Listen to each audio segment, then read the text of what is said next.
केला बेचने वाली चुड़ैल। एक बार की बात है, जादूपुर नाम के एक गांव में करतब दिखाती एक औरत एक रेड्डी के लिए गांव में आती है।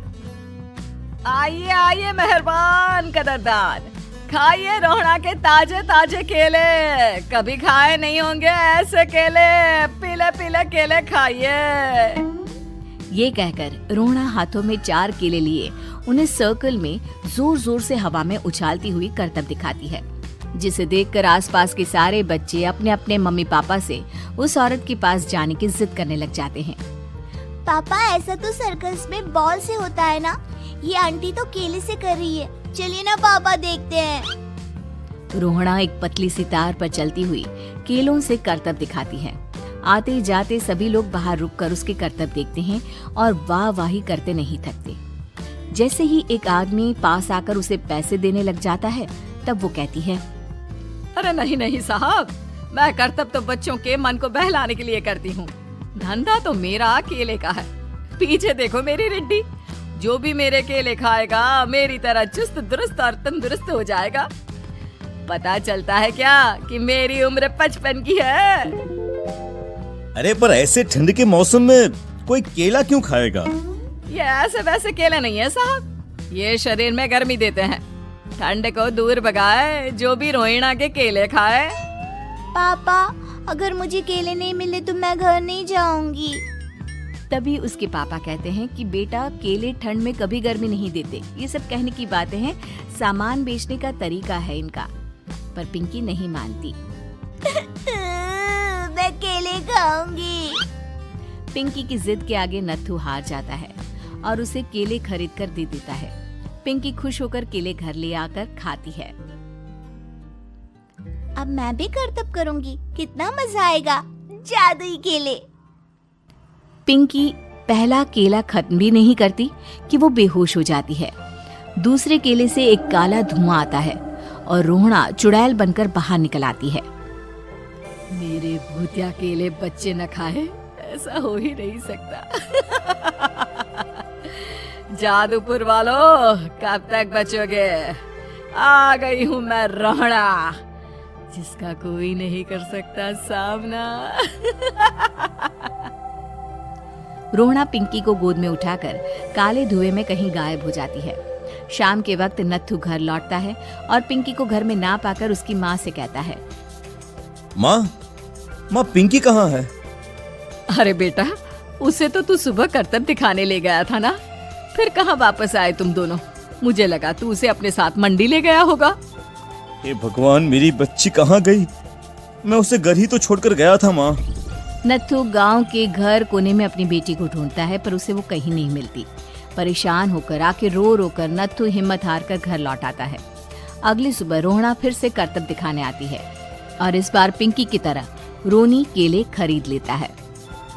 50 रुपए दिए थे पापा ने, सारे पैसों के मैंने केले खरीद लिए हैं। अब मैं भी आंटी की तरह ही करतबबाज बन जाऊंगा।